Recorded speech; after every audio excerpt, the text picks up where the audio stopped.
Ang librong ito ay tungkol sa isang simpleng prinsipyo. Mag-focus sa solution, hindi sa problema. Sa bawat araw, nakakaharap tayo ng hamon, traffic, trabaho, relasyon, pera, at madalas natatali tayo sa reklamo at negatibong pag-iisip. Ngunit ang tunay na pagbabago ay nangyayari kapag tinanong natin ang sarili, ano ang pwede kong gawin ngayon? Ang mindset na nakatuon sa solusyon ay nagbubukas ng posibilidad, nagpapalakas ng disiplina at nagbibigay ng direksyon sa ating buhay. Sa mga susunod na kabanata, matututunan natin ang praktikal na hakbang, kwento at teknik para gawing lifestyle ang solution-focused mindset. Kung handa ka na, simulan na natin. Chapter 1: Mindset Shift. Piliin ang perspektiba. Ano ang ibig sabihin ng solution-focused mindset? Kapag sinabi nating solution-focused mindset, ang ibig sabihin nito ay ang kakayahan nating tumingin sa mga situation hindi lang mula sa lens ng problema, kundi mula sa posibilidad ng solusyon. Sa madaling salita, ito ang pag-shift ng ating pananaw mula sa tanong na ano ang mali tungo sa ano ang pwede nating gawin.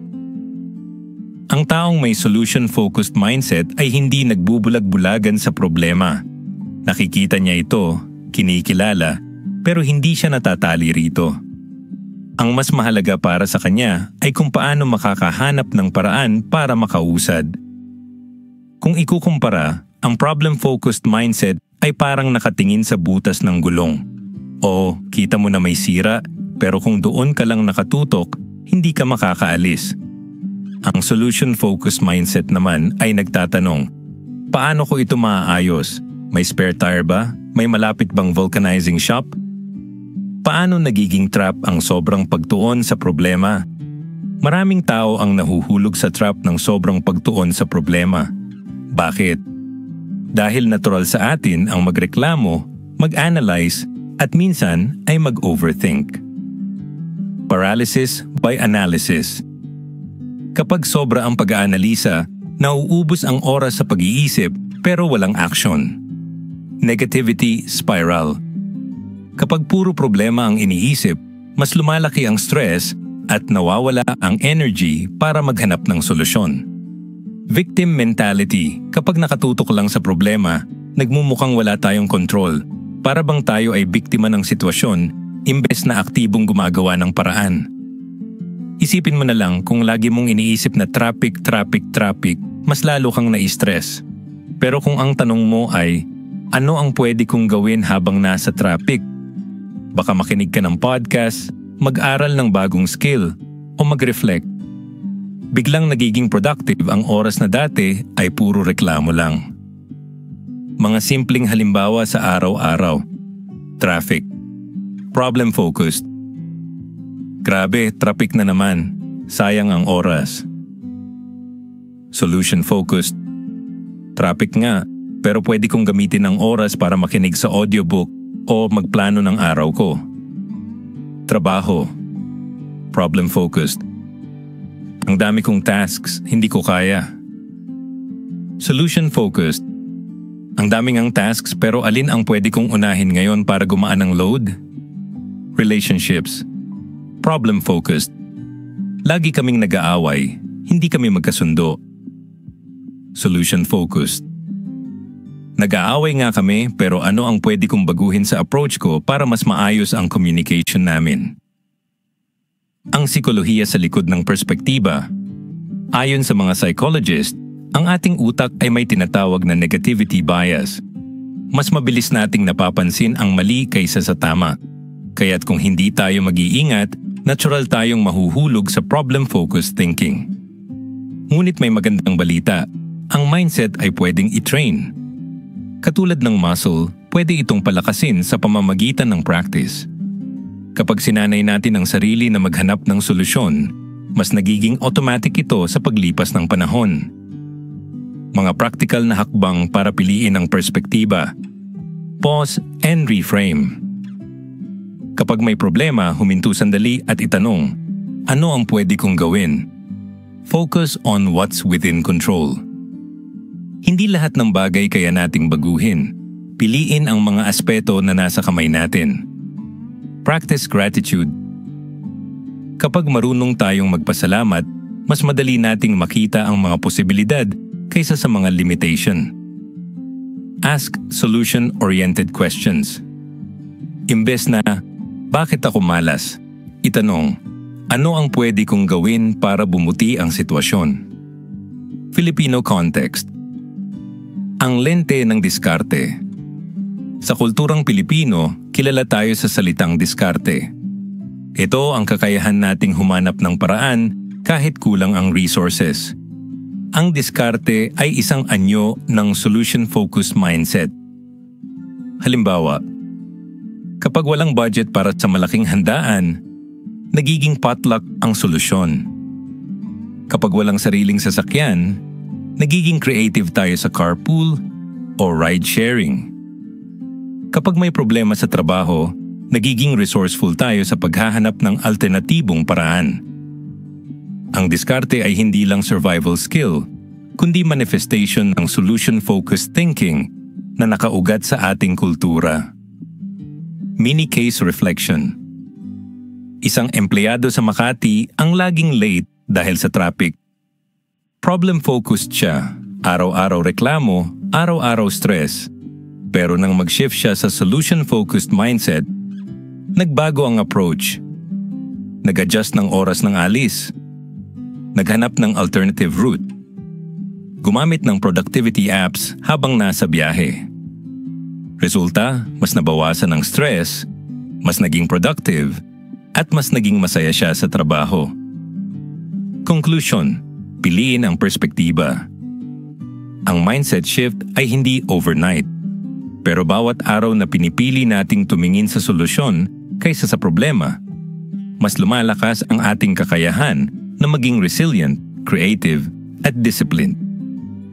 Ang problema ay hindi mawawala. Pero ang paraan ng pagtingin natin dito ang magtatakda kung tayo ba ay mabibitag o makakausad. Sa huli, nasa atin ang kapangyarihan. Piliin natin ang perspektiba. Piliin natin ang solusyon. Chapter 2. Tukuyin ang totoong hamon. Pagkilala sa ugat ng problema, hindi lang sintomas. Maraming beses sa buhay natin, ang nakikita lang natin ay ang symptoms ng problema. Para itong lagnat, nakikita natin ang init ng katawan, pero hindi natin agad nakikita ang infection na sanhi nito. Kung puro sintomas lang ang tinutugunan, paulit-ulit lang babalik ang problema. Sa trabaho, halimbawa, kapag mababa ang productivity ng isang team, madali nating isipin na tamad ang mga tao. Pero baka ang tunay na ugat ay kulang sa malinaw na direksyon o kaya'y hindi sapat ang resources. Kung hindi natin tukuyin ang totoong hamon, mauubos ang energy sa pagtugon sa mga surface issues na hindi naman nagdudulot ng pangmatagalang solusyon.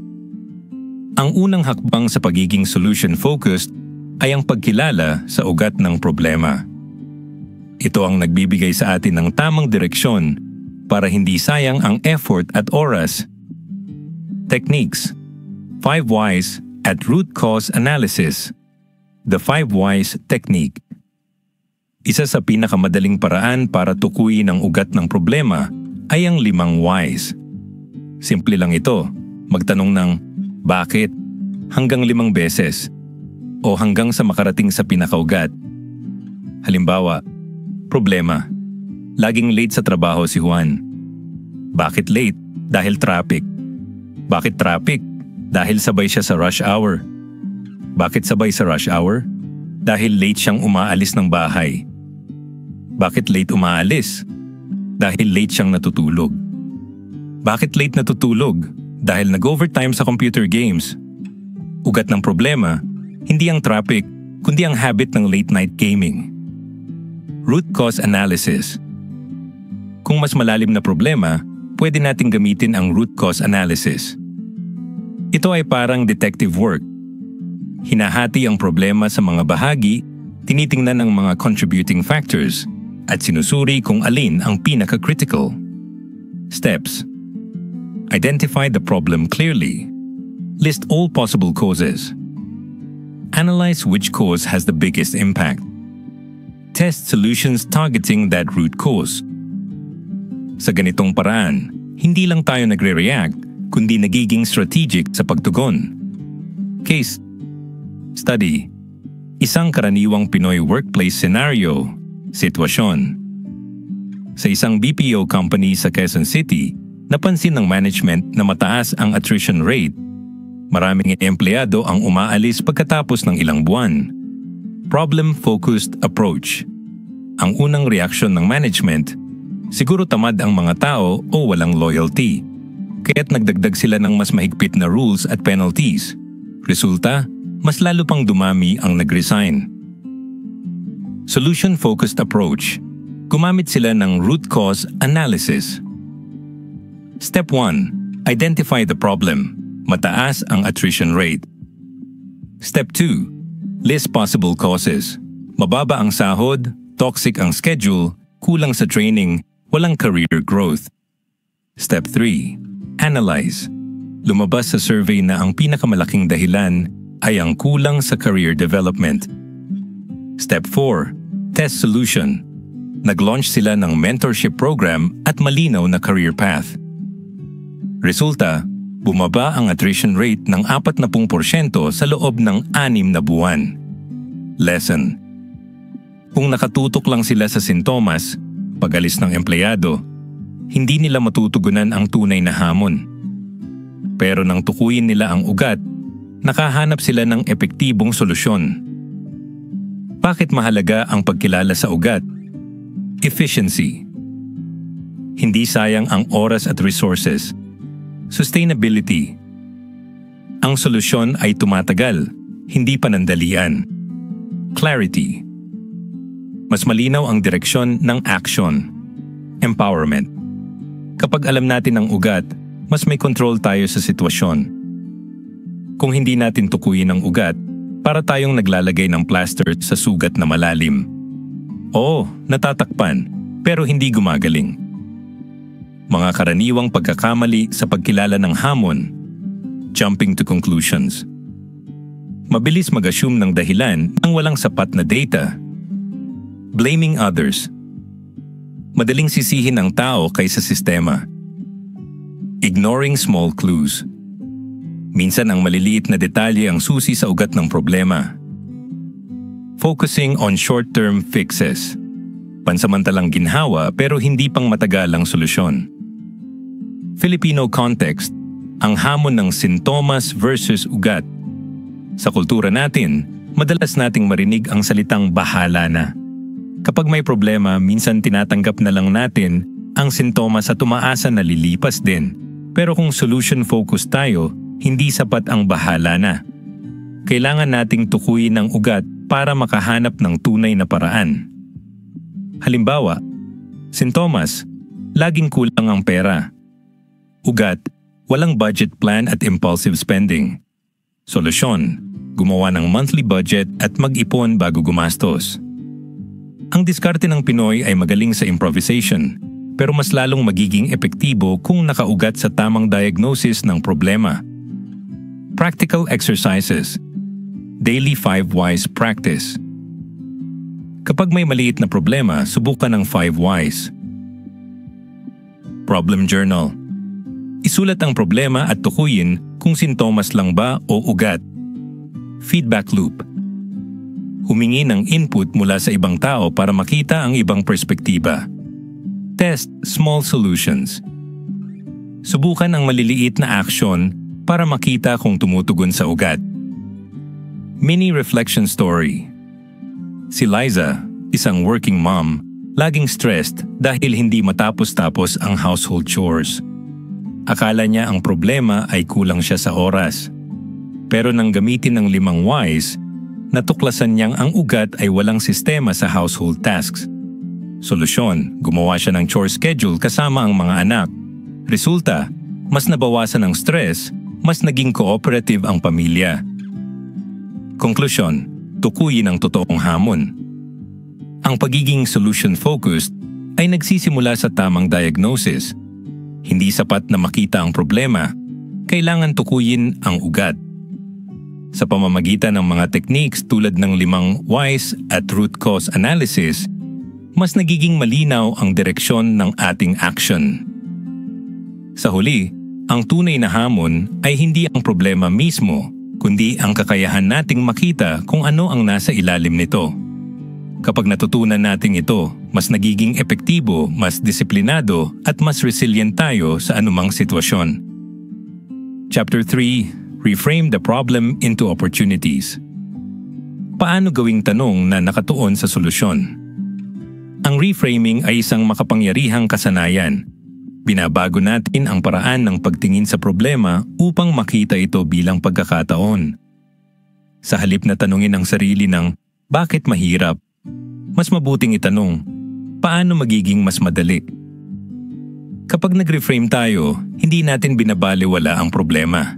Sa halip, binibigyan natin ito ng bagong lente. Ang dating hadlang ay nagiging stepping stone. Ang dating stress ay nagiging challenge na pwedeng pag-aralan. Halimbawa, problem-focused. Ang hirap mag-budget, kulang ang pera. Solution-focused. Paano ko magagamit ang pera ng mas matalino para magkasiya? Sa ganitong paraan, ang problema ay nagiging trigger para sa creativity at growth. Instead of, bakit mahirap? Paano magiging mas madali? Ito ang core ng reframing. Baguhin ang tanong. Ang tanong ay may kapangyarihan. Kapag mali ang tanong, mali rin ang sagot. Negative framing. Bakit ako malas? Positive reframing. Ano ang pwede kong gawin para bumuti ang sitwasyon? Kapag tinanong natin ang sarili ng mas empowering na tanong, nagiging bukas ang utak sa mga posibilidad. Ang utak ay parang search engine. Kung ang query ay puro negatibong sagot ang lalabas. Pero kung solution-oriented ang query, mas makakahanap tayo ng practical na sagot. Mga kwentong bayan na nagpapakita ng pag-reframe. Ang alamat ni Malakas at Maganda. Sa kwento, sina Malakas at Maganda ay lumabas mula sa kawayan. Ang kawayan, na sa una ay parang ordinaryong halaman, ay naging simbolo ng bagong simula. Ang ordinaryong bagay ay na-reframe bilang pinagmulan ng buhay. Ang kwento ng pagong at matching. Sa kwento nag-away ang pagong at matching tungkol sa puno ng saging. Sa halip na sumuko, ang pagong ay gumamit ng diskarte para makuha ang bunga. Ang problema, pandarayan ng matching, ay na-reframe bilang pagkakataon para magpakita ng talino. Bayanihan spirit. Kapag may bahay na kailangang ilipat, hindi ito nakikita bilang imposibleng problema. Sa halip, na-reframe ito bilang pagkakataon para magtulungan. Ang bigat ng bahay ay nagiging simbolo ng pagkakaisa. Ang sikolohiya ng reframing. Ayon sa cognitive psychology, ang reframing ay bahagi ng tinatawag na cognitive restructuring. Kapag binago natin ang interpretasyon ng isang situation, nagbabago rin ang ating emotion at action. Negative interpretation, failure ito. Resulta, panghihina ng loob. Positive interpretation, feedback ito. Resulta, mas motivated na mag-improve. Ang reframing ay hindi ilusyon. Hindi ito fake positivity. Ito ay pagbibigay ng mas makabuluhang kahulugan sa situation. Practical techniques para mag-reframe. Change the question. Palitan ang bakit mahirap ng paano magiging mas madali. Look for hidden benefits. Hanapin ang aral o oportunidad sa likod ng problema. Shift perspective. Tanungin, kung ibang tao ang nasa sitwasyon ko, paano niya ito titingnan? Use humor. Minsan ang pagtawa ay paraan ng pag-reframe. Gratitude lens. Hanapin kung ano ang pwedeng ipagpasalamat kahit sa gitna ng problema. Filipino context, diskarte at pag-reframe. Sa kulturang Pilipino, natural na tayong mag-reframe. Ang salitang diskarte ay hindi lang tungkol sa improvisation, kundi sa kakayahang gawing oportunidad ang limitation. Kapag kulang ang sahod, nagiging side hustle ang solusyon. Kapag kulang ang resources, nagiging creative ang Pinoy sa DIY solutions. Kapag may sakuna, nagiging pagkakataon ito para magpakita ng bayanihan. Ang diskarte ay isang cultural manifestation ng reframing. Mini case study, Pinoy workplace scenario, situation. Si Carlo, isang empleyado sa isang construction firm, ay laging nai-stress dahil kulang ang kagamitan sa site. Problem-focused mindset. Walang gamit, hindi ko magagawa ang trabaho. Lagi na lang ganito. Solution-focused reframing. Walang gamit, pero paano ko magagamit ang available tools para matapos ang task? Resulta, gumamit siya ng improvised methods, nakahanap ng paraan at nakilala ng boss bilang resourceful. Ang dating problema ay naging oportunidad para ipakita ang kanyang creativity. Mga benepisyo ng reframing. Emotional resilience. Mas nagiging kalmado at hopeful. Creativity. Mas lumalabas ang bagong ideya.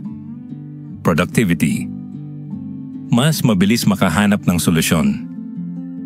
Relationships. Mas nagiging maayos ang communication kapag positive ang framing. Exercises para sa reframing. Reframing. Daily Reframe Journal. Isulat ang isang problema at i-reframe ito bilang opportunity. Reframe conversations. Kapag may kausap na nagrereklamo, subukan mong magtanong ng solution-oriented question. Gratitude practice. Hanapin ang bagay na pwedeng ipagpasalamat sa bawat challenge. Role reversal. Isipin kung paano titingnan ng mentor o idol ang sitwasyon mo. Mini reflection story. Si Ana, isang teacher, ay laging na-stress sa dami ng papers na kailangang i-check. Sa una, nakikita niya ito bilang burden. Pero nang i-reframe niya, nakita niya ito bilang oportunidad para mas makilala ang kanyang mga estudyante. Resulta, mas naging meaningful ang kanyang trabaho, mas nabawasan ang stress, at mas naging masaya siya sa pagtuturo. Conclusion, reframe the problem into opportunities. Ang reframing ay hindi pagtanggi sa problema, kundi pagbibigay ng bagong kahulugan. Kapag natutunan natin ito, mas nagiging solution-focused ang ating buhay. Sa bawat hamon, may nakatagong oportunidad. Sa bawat failure, may aral. Sa bawat limitation, may diskarte. Sa huli, ang reframing ay isang lifestyle choice. Piliin natin na makita ang problema bilang pagkakataon. Dahil sa ganitong mindset, mas nagiging matatag, mas creative, at mas disiplinado tayo. Chapter 4, Action-Oriented Thinking. Bakit mas mahalaga ang gawin kaysa magreklamo? Kung tutuusin, lahat tayo ay may kakayahang magreklamo. Madali itong gawin. Isang salita, isang buntong hininga, isang rant sa social media. Pero ang reklamo, kahit gaano karami, ay hindi nagdadala ng pagbabago. Ang action ang tunay na nagbabago ng situation. Kapag problem-focused tayo, nauubos ang oras sa pag-iisip kung gaano kahirap ang sitwasyon. Kapag solution-focused tayo, inuuna natin ang tanong, ano ang pwede kong gawin ngayon? Ang mindset na ito ay naglalagay ng diin sa gawa, hindi sa salita. Isipin mo ang traffic.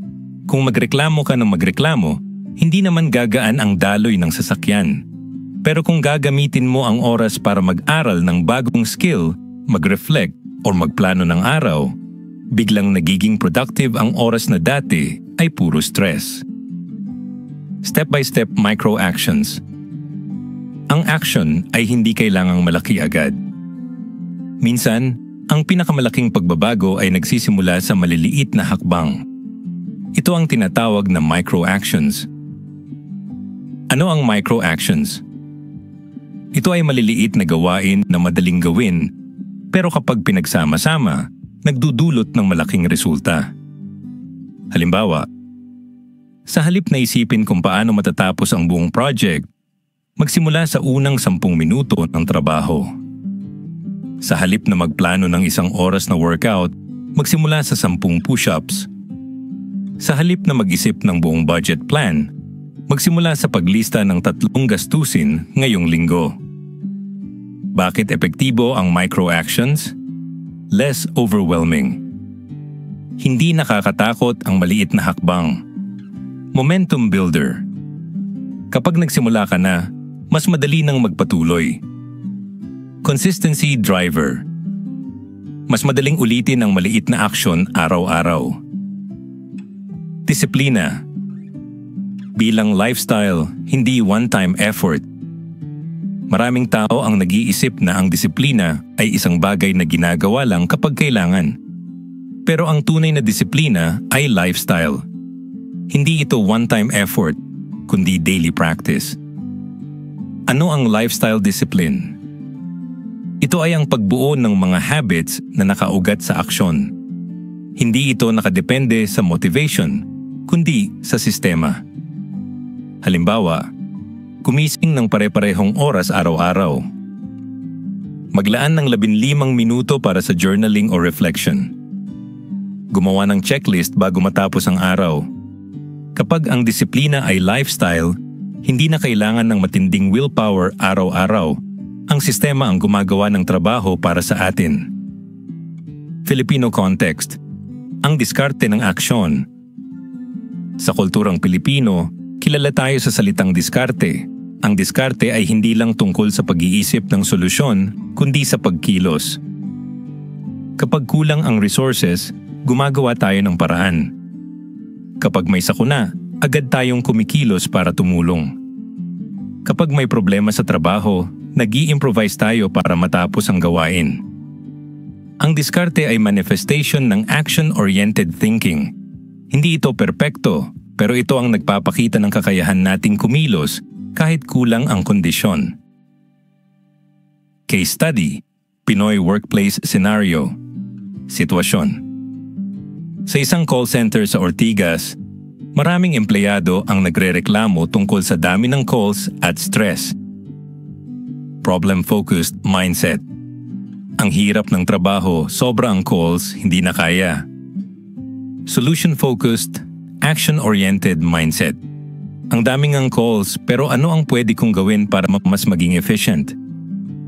Resulta, gumamit ng time management techniques. Nag-share ng best practices sa team. Nag-request ng training para sa stress management. Outcome? Mas naging productive ang team, nabawasan ang burnout, at mas naging motivated ang mga empleyado. Mga prinsipyo ng action-oriented thinking. Start small, start now. Huwag hintayin ang perfect timing. Focus on what you can control. Hindi lahat kaya mong baguhin, pero may laging pwedeng gawin. Build habits, not just goals. Ang habits ang nagdadala ng long-term success. Measure progress, not perfection. Ang mahalaga ay gumagalaw, hindi perpekto. Celebrate small wins. Ang maliliit na tagumpay ay nagbibigay ng motivation. Practical exercises. 2-minute rule. Kung kaya mong gawin ang isang bagay sa loob ng 2 minuto, gawin agad. Daily Action Journal. Isulat ang 3 micro-actions na gagawin mo ngayong araw. Accountability partner. Maghanap ng kaibigan o kasamahan na magche-check kung kumikilos ka. Weekly reflection. Tanungin ang sarili, ano ang mga aksyon na ginawa ko ngayong linggo? Mini reflection story. Si Mark, isang estudyante, ay laging nagpo-procrastinate sa assignments. Lagi siyang nagrereklamo na mahirap at nakakatamad. Pero nang subukan niya ang micro-actions, nagsimula siya sa 10 minuto ng pagbabasa kada araw. Resulta, unti-unti niyang natapos ang mga assignments, nabawasan ng stress, at mas naging confident siya. Ang dating problema ay na-overcome sa pamamagitan ng maliliit na aksyon. Ang sikolohiya ng aksyon. Ayon sa behavioral science, ang aksyon ay nagbubunga ng motivation, hindi kabaligtaran. Madalas nating isipin na kailangan muna ng motivation bago kumilos. Pero sa totoo, kapag kumilos tayo, doon lumalabas ang motivation. Formula. Action progress. Motivation. More action. Kapag nagsimula tayo sa maliit na action, nagkakaroon tayo ng progress. Ang progress ay nagbibigay ng motivation. At ang motivation ay nagdadala ng mas maraming action. Conclusion, piliin ang action. Ang action-oriented thinking ay hindi lang tungkol sa paggawa ng malalaking bagay. Ito ay tungkol sa pagbuo ng lifestyle ng disiplina, micro-actions, at consistent na pagkilos. Sa bawat reklamo, may kasamang action na pwedeng gawin. Sa bawat problema, may hakbang na pwedeng simulan. Ang tunay na pagbabago ay hindi nangyayari sa salita, kundi sa gawa. Sa huli, ang tanong ay hindi, ano ang problema? Kundi, ano ang gagawin natin ngayon? Chapter 5, Creativity in Finding Solutions. Bakit mahalaga ang creativity sa paghahanap ng solusyon?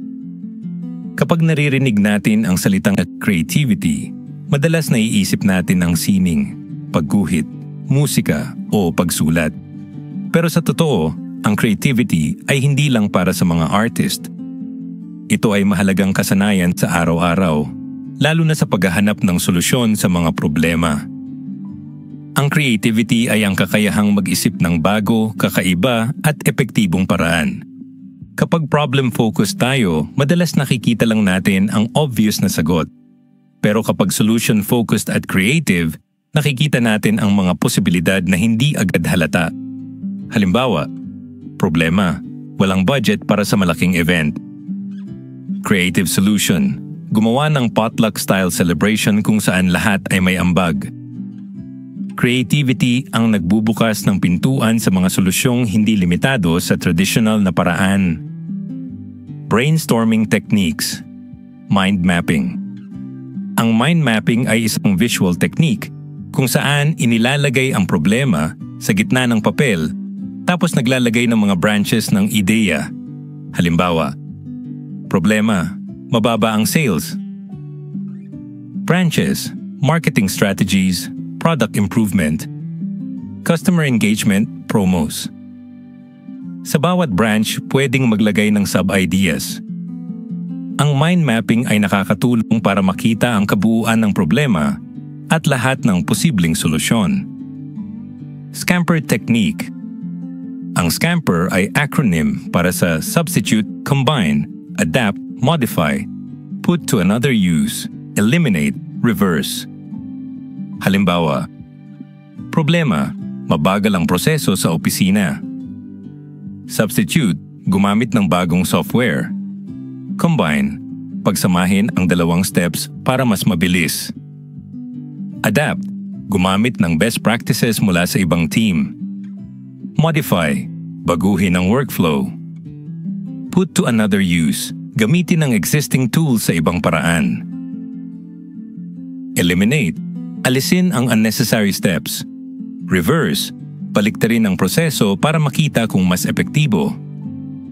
Ang scamper ay nagbibigay ng structured na paraan para mag-isip ng creative solutions. Brainwriting. Sa halip na brainstorming kung saan lahat nagsasalita, ang brainwriting ay pagsusulat ng ideya sa papel. Pagkatapos, ipinapasa ito sa iba para dagdagan. Sa ganitong paraan, mas maraming ideya ang lumalabas dahil hindi natatali sa iisang tao ang discussion. Filipino ingenuity. Diskarte culture. Ang creativity ng Pilipino ay kilala sa salitang diskarte.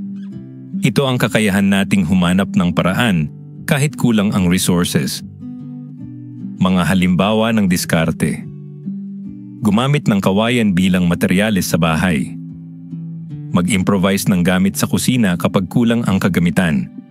Gumawa ng sari-sari store bilang dagdag na income. Ang diskarte ay hindi lang survival skill, kundi manifestation ng creativity. Sa halip na sumuko sa limitasyon, gumagawa tayo ng paraan. Payakap sa innovation. Kahit maliit na bagay. Maraming tao ang nag-iisip na ang innovation ay para lang sa malalaking kumpanya o tech giants. Pero ang innovation ay pwedeng magsimula sa maliliit na bagay. Halimbawa, gumamit ng digital calendar para mas maayos ang schedule. Mag-automate ng simpleng tasks gamit ang apps. Gumawa ng bagong recipe gamit ang available ingredients. Ang innovation ay hindi laging groundbreaking. Minsan, ang maliit na pagbabago ay nagdudulot ng malaking impact. Case study, Pinoy workplace scenario, sitwasyon. Sa isang manufacturing company sa Cavite, madalas nagkakaroon ng delay dahil kulang ang makina. Problem-focused mindset. Wala tayong sapat na makina, kaya hindi natin matatapos ang production. Solution-focused, creative mindset. Wala ngang sapat na makina, pero paano natin magagamit ang existing resources ng mas efficient? Resulta. Gumawa ng rotation schedule para sa makina. Nag-train ng workers para maging flexible sa iba't ibang tasks. Nag-improvise ng manual tools para sa simpleng proseso. Outcome? Nabawasan ang delay, mas naging productive ang team, at mas naging motivated ang mga empleyado. Mga prinsipyo ng creative problem solving. Open-mindedness. Huwag agad isara ang pinto sa kakaibang ideya. Experimentation. Subukan ang iba't ibang paraan kahit maliit lang. Collaboration. Mas maraming ideya kapag mas maraming tao ang nag-aambag. Flexibility. Huwag matali sa iisang solusyon. Risk-taking. Minsan kailangan ng konting tapang para subukan ang bago. Practical exercises. Idea journal. Isulat ang lahat ng ideya, kahit gaano ka-weird. Scamper. Practice pumili ng isang problema at gamitin ang scamper. Mind Map Challenge. Gumawa ng mind map para sa isang personal na hamon. Creative constraints. Mag-isip ng solusyon gamit ang limitadong resources. Collaboration session. Mag-organize ng brainwriting session kasama ang team o pamilya. Mini reflection story. Si Jenny, isang entrepreneur, ay nahirapan dahil kulang ang budget para sa marketing ng kanyang online store. Sa halip na sumuko, gumamit siya ng creativity. Gumawa ng TikTok videos gamit lang ang cellphone. Nag-collaborate sa micro-influencers. Gumamit ng free design tools para sa graphics. Resulta, lumaki ang kanyang customer base, tumaas ang sales, at nakilala ang brand. Ang creativity ang naging susi sa kanyang tagumpay. Ang sikolohiya ng creativity. Ayon sa research, ang creativity ay lumalabas kapag bukas ang isip sa posibilidad. Kapag problem-focused tayo, nagiging limitado ang ating pag-iisip. Pero kapag solution-focused, mas nagiging malikhain tayo. Formula: Curiosity Exploration Idea Solutions. Kapag curious tayo, nag-e-explore tayo ng bagong paraan. Ang exploration ay nagbubunga ng ideya, at ang ideya ay nagiging solution. Conclusion: Creativity in finding solutions. Ang creativity ay hindi optional skill. Ito ay mahalagang bahagi ng solution-focused mindset. Kapag natutunan natin ang mga techniques tulad ng mind mapping, scamper, at brainwriting, mas nagiging malikhain tayo sa paghahanap ng solusyon. Sa kulturang Pilipino, ang diskarte ay patunay ng ating creativity. Sa bawat limitation, may paraan. Sa bawat problema, may oportunidad para mag-improvise. Sa huli, ang creativity ay lifestyle choice. Piliin natin na maging malikhain kahit sa maliliit na bagay. Dahil sa ganitong mindset, mas nagiging resilient, mas productive, at mas disiplinado tayo. Chapter 6. collaboration, and collective solutions. Kapangyarihan ng tayo mindset kaysa ako lang. Isa sa pinakamahalagang aspeto ng solution-focused living ay ang pagkilala na hindi natin kailangang mag-isa sa lahat ng bagay. Ang ako lang mindset ay naglalagay ng bigat ng problema sa isang tao. Kapag tayo ay nag-iisip na tayo lang ang may sagot, nagiging limitado ang ating mga posibilidad. Sa kabilang banda, ang tayo mindset ay nagbubukas ng pinto sa mas malawak na solusyon. Kapag sama-sama, mas maraming ideya, mas maraming resources, at mas malakas ang suporta. Ang collective solutions ay hindi lang mas mabilis, kundi mas sustainable dahil nakaugat ito sa pagkakaisa. Halimbawa, ako lang mindset. Ako na lang ang gagawa ng project para matapos agad. Tayo mindset. Kung magtutulungan tayo, mas magiging creative at mas magaan ang trabaho. Ang tayo mindset ay hindi nangangahulugang wala kang sariling kakayahan. Sa halip, ito ay pagkilala na mas malakas tayo kapag sama-sama. Paano magtanong ng tamang tulong? Maraming tao ang nahihirapang humingi ng tulong. Minsan, iniisip natin na kahinaan ito. Pero sa totoo, ang tamang pagtatanong ng tulong ay tanda ng maturity at wisdom. Mga prinsipyo sa matatatanong ng tulong. Be specific. Huwag generic na tulungan mo ako. Sabihin kung anong klaseng tulong ang kailangan. Respect boundaries. Kilalanin na may limitasyon ng oras at kakayahan ng iba. Offer reciprocity. Kapag humingi ng tulong, magpakita rin ng willingness na tumulong sa kanila. Acknowledge effort. Magpasalamat sa tulong kahit maliit lang. Halimbawa ng tamang pagtatanong. Mali, pwede bang ikaw na lang bahala sa lahat? Tama, pwede mo ba akong tulungan sa research part? Ako na ang bahala sa presentation. Kapag malinaw ang pagtatanong ng tulong, mas nagiging maayos ang collaboration. Real-life example, bayanihan spirit applied sa modern challenges. Ang bayanihan ay isa sa pinakamagandang halimbawa ng collective solutions sa kulturang Pilipino. Sa tradisyon, ang mga kapitbahay ay nagtutulungan para ilipat ang bahay ng isang pamilya. Ang bigat ng bahay ay nagiging magaan dahil sama-sama ang lahat. Sa modernong panahon, pwede nating i-apply ang bayanihan spirit sa iba't ibang hamon. Workplace projects. Kapag may malaking project, imbes na isang tao lang ang magpasan, hati-hatiin ang tasks. Community initiatives. Kapag may sakuna, sama-sama ang komunidad sa relief operations. Family challenges. Kapag may financial difficulty, nagtutulungan ang pamilya para makahanap ng solusyon. Ang bayanihan ay patunay na collective solutions ay mas epektibo kaysa individual effort. Case study, Pinoy workplace scenario. Sitwasyon. Sa isang advertising agency sa Makati, may malaking campaign na kailangang matapos sa loob ng 2 linggo. Problem-focused mindset. Hindi natin kaya ito, sobrang dami ng tasks. Solution-focused, collaborative mindset.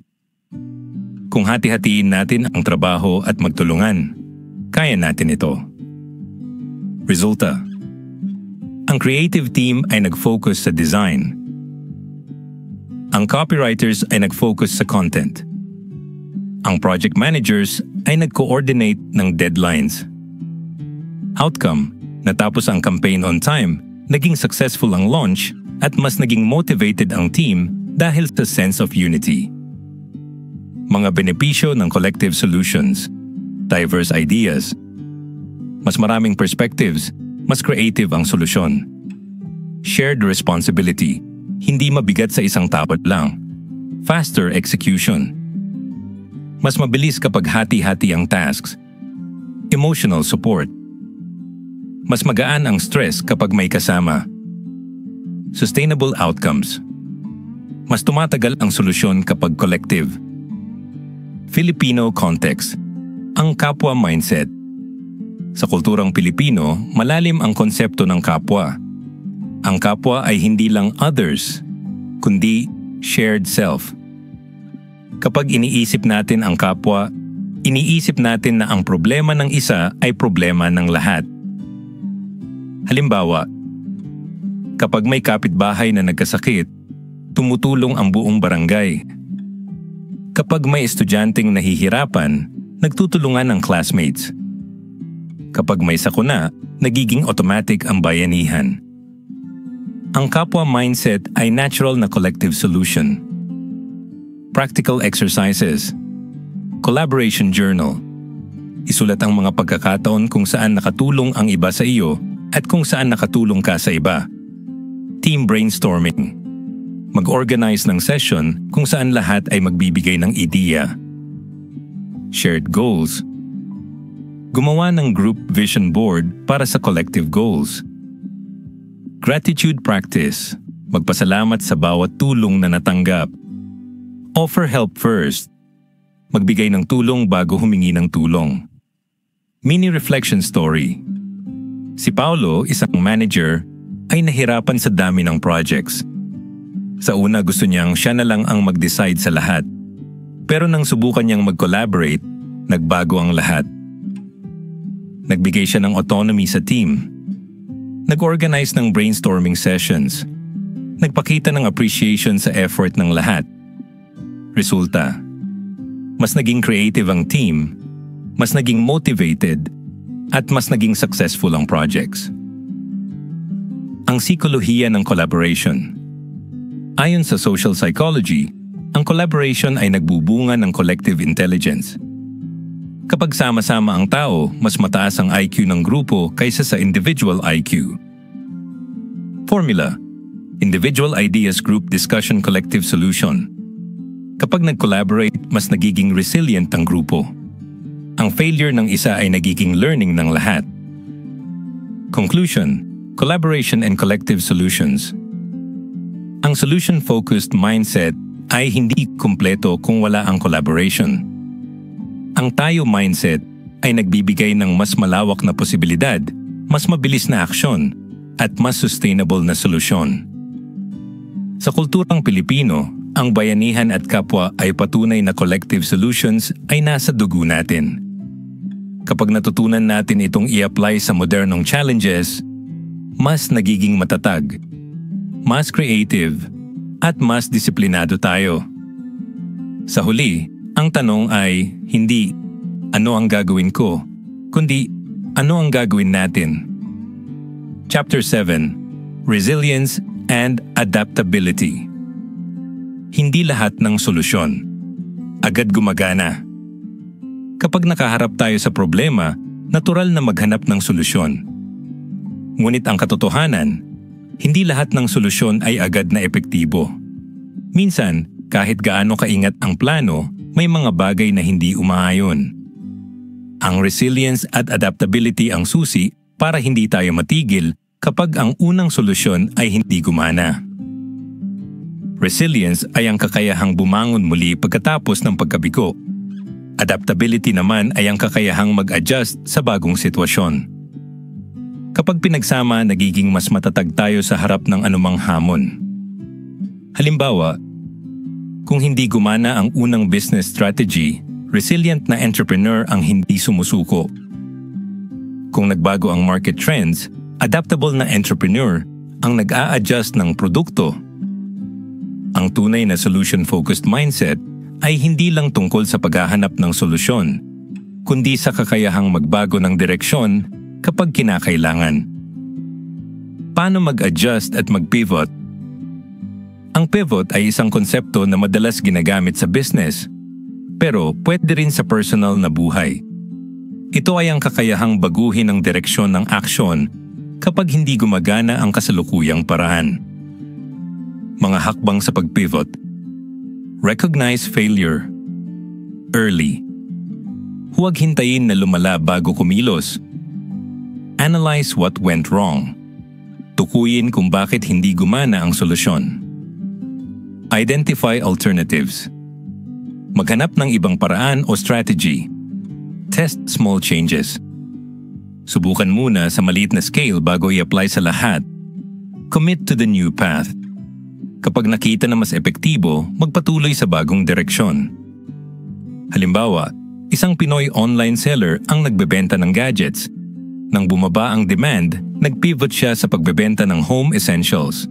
Resulta, mas lumaki ang kita dahil nag-adjust sa pangangailangan ng market. Growth mindset, failure as feedback, not final. Ang growth mindset ay paniniwala na ang kakayahan ay pwedeng ma-develop sa pamamagitan ng effort at learning. Sa ganitong mindset, ang failure ay hindi katapusan, kundi feedback. Ano ang growth mindset? Fixed mindset, hindi ko kaya, hanggang dito na lang ako.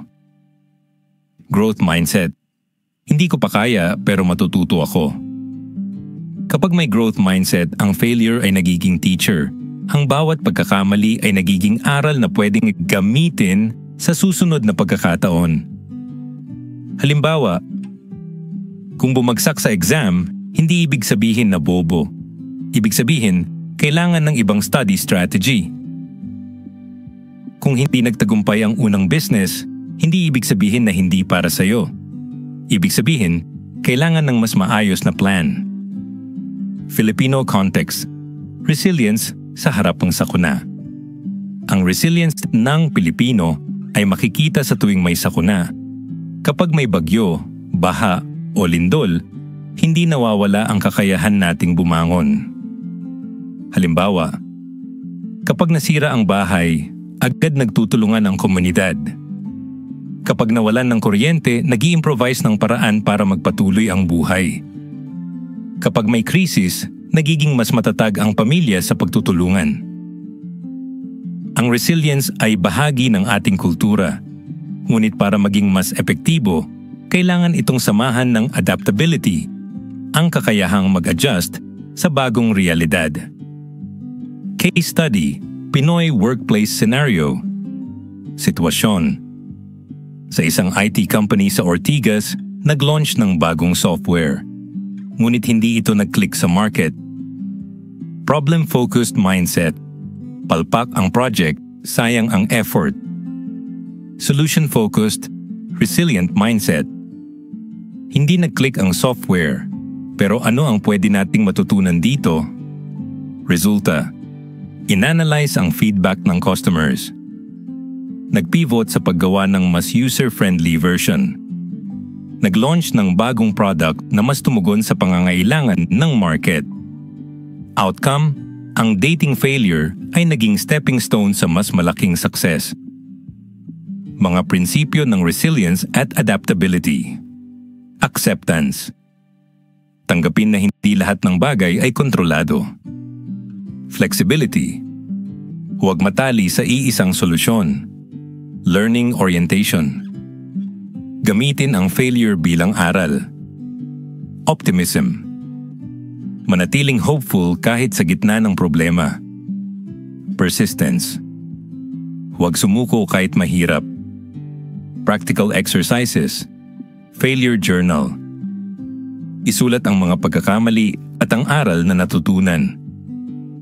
Adaptability challenge. Subukan ang bagong paraan sa isang routine task. Resilience reflection. Mag-reflect sa isang past failure at kung paano ka bumangon. Feedback loop. Humingi ng feedback mula sa iba para makita ang blind spots. Mindset affirmations. Ulitin ang mga affirmations tulad ng failure is feedback. Mini reflection story. Si Maria, isang nurse, ay nahirapan ng magbago ang hospital protocols dahil sa bagong teknolohiya. Sa una, na-stress siya dahil hindi siya sanay. Pero nang mag-shift sa growth mindset, nakita niya ito bilang oportunidad para matuto. Nag-aral siya ng bagong system. Humingi ng tulong sa colleagues. Nag-practice hanggang maging komportable. Resulta, mas naging efficient siya, mas naging confident, at mas naging valuable sa team. Ang psikolohiya ng resilience at adaptability.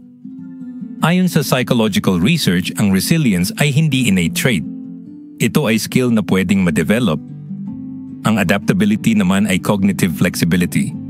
ang kakayahang mag-shift ng perspective at strategy. Formula: Challenge Response Learning Growth. Kapag may challenge, ang response natin ang nagtatakda kung magiging failure o growth ang outcome. Conclusion: Resilience and Adaptability. Ang solution-focused mindset ay hindi kumpleto kung wala ang resilience at adaptability. Dahil hindi lahat ng solusyon ay agad gumagana, kailangan nating matutong bumangon at mag-adjust. Sa bawat failure, may aral. Sa bawat pagbabago, may oportunidad. Kapag resilient at adaptable tayo, mas nagiging matatag, mas creative, at mas disiplinado. Sa huli, ang tanong ay hindi, nag-fail ba ako, kundi, ano ang natutunan ko at paano ako mag-a-adjust? Chapter 8: Living a Solution-Focused Life. Daily Practices para manatiling nakatuon sa solusyon. Ang pagiging solution-focused ay hindi isang one-time effort. Ito ay lifestyle na kailangang isabuhay araw-araw. Tulad ng disiplina, ang mindset na ito ay dapat maging bahagi ng ating routine. Kapag ginawa natin itong habit, mas nagiging automatic ang ating kakayahan na maghanap ng solusyon kaysa magreklamo. Mga daily practices. Morning reflection. Bago magsimula ng araw, itanong, ano ang pwede kong gawin para maging productive ngayon? Gratitude list. Isulat ang 3 bagay na ipinagpapasalamat. Ito ay nagre-reframe ng mindset mula sa problema tungo sa positibong pananaw. Solution-oriented questions. Kapag may hamon, palitan ang tanong mula sa bakit mahirap tungo sa paano magiging mas madali. Micro-actions. Gumawa ng maliliit na hakbang araw-araw para sa mas malaking resulta. Evening review. Sa pagtatapos ng araw, mag-reflect. Ano ang mga solusyon na ginawa ko ngayon? Ang mga simpleng practices na ito ay nagiging foundation ng solution-focused lifestyle. Journaling, reflection, at accountability partners. Journaling. Ang journaling ay hindi lang tungkol sa pagsusulat ng problema. Ito ay paraan para makita ang mga solusyon. Kapag isinulat natin ang ating mga hamon, mas nagiging malinaw kung ano ang ugat at kung ano ang pwedeng gawin. Halimbawa ng journal prompt. Ano ang problema ko ngayon? Ano ang 3 posibleng solusyon? Ano ang unang hakbang na pwede kong gawin? Reflection. Ang reflection ay mahalaga para makita ang progress. Kapag nagre-reflect tayo, nakikita natin kung paano nagbago ang ating mindset at kung paano tayo naging mas solution-focused. Halimbawa, ano ang natutunan ko mula sa failure na ito? Paano ko na-reframe ang problema ngayong linggo? Accountability partners. Ang accountability partner ay isang tao na tumutulong para manatili tayong nakatuon sa solusyon. Kapag may kasama tayong nag-check sa ating progress, mas nagiging consistent tayo. Halimbawa, magkasundo na mag-update sa isa't isa tungkol sa daily micro-actions. Mag-share ng reflections at solutions weekly. Vision. Paano nagiging lifestyle ang disiplina at solution focus? Ang vision ng solution-focused life ay hindi lang tungkol sa pagresolba ng problema. Ito ay tungkol sa pagbuo ng lifestyle na nakaugat sa disiplina, creativity, collaboration, at resilience. Components ng vision, mindset shift. Piliin ang perspektiba na nakatuon sa solusyon. Root cause awareness. Tukuyin ang totoong hamon, hindi lang sintomas. Reframing. Gawing oportunidad ang problema. Action-oriented thinking. Mas mahalaga ang gawin kaysa magreklamo. Creativity. Gumamit ng diskarte at innovation. Collaboration. Piliin ang tayo mindset kaysa ako lang. Resilience. Bumangon at mag-adjust kapag hindi gumana ang solusyon. Daily practices. Isabuhay ang journaling, reflection, at accountability. Kapag pinagsama ang lahat ng ito, nagiging lifestyle ang solution focus. Filipino context, ang lifestyle ng diskarte at bayanihan. Sa kulturang Pilipino, natural na sa atin ang solution-focused lifestyle. Ang diskarte ay paraan ng creativity at action. Ang bayanihan ay paraan ng collaboration. Ang resilience ay nakikita sa kakayahan nating bumangon sa sakuna. Halimbawa, kapag kulang ang resources, nagiging creative tayo sa improvisation. Kapag may sakuna, nagiging automatic ang bayanihan. Kapag may problema, nagiging resilient tayo sa pagtutulungan. Ang solution-focused lifestyle ay hindi bago sa atin. Nasa kultura na natin ito.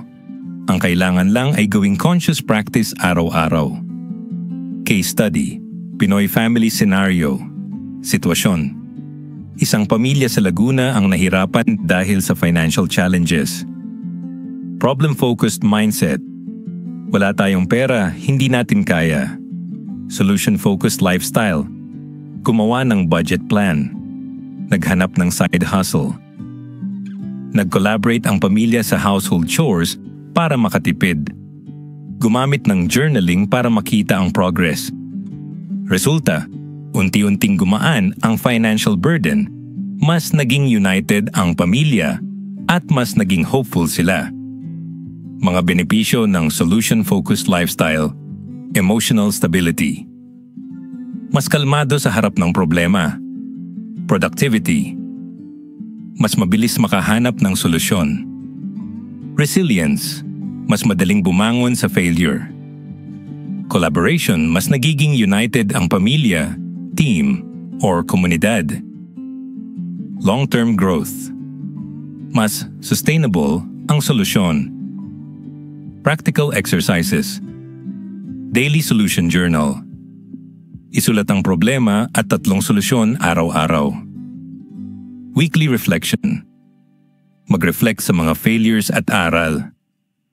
Accountability Partner Check-in. Mag-update sa partner tungkol sa progress. Vision Board. Gumawa ng board na nagpapakita ng solution-focused goals. Gratitude Practice. Hanapin ang positibong bagay sa bawat hamon. Mini Reflection Story. Si Leo, isang young professional, ay laging na-stress sa trabaho. Pero nang simulan ang solution-focused lifestyle, nagbago ang lahat. Gumawa siya ng daily journal. Nag-reflect siya sa weekly failures. Nakipag-collaborate siya sa team. Gumamit siya ng accountability partner. Resulta, mas naging productive siya, mas nabawasan ng stress, at mas naging masaya sa trabaho. Ang sikolohiya ng solution-focused lifestyle. Ayon sa psychology, ang habits ay nagiging automatic kapag paulit-ulit na ginagawa. Kapag araw-araw nating pinipili ang solusyon kaysa problema, nagiging natural ito. Formula: Daily Practice Habit Lifestyle Identity. Kapag ang solution-focused ay naging habit, nagiging lifestyle.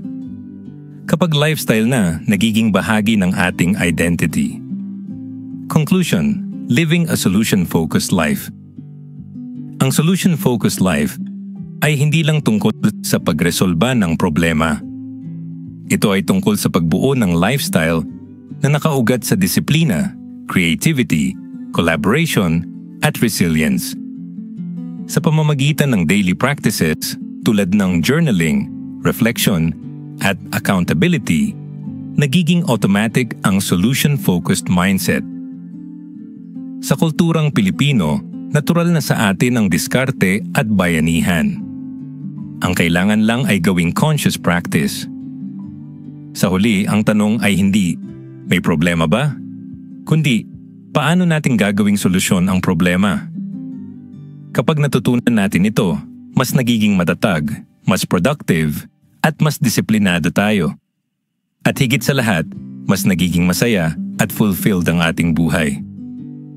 Paki-like ang videong ito kung nagustuhan ninyo, mag-comment sa baba kung ano ang natutunan nyo dito, At para sa mga iba pang content like this, mag-subscribe kayo sa ating YouTube channel, ang The Filipino Daily. Maraming salamat.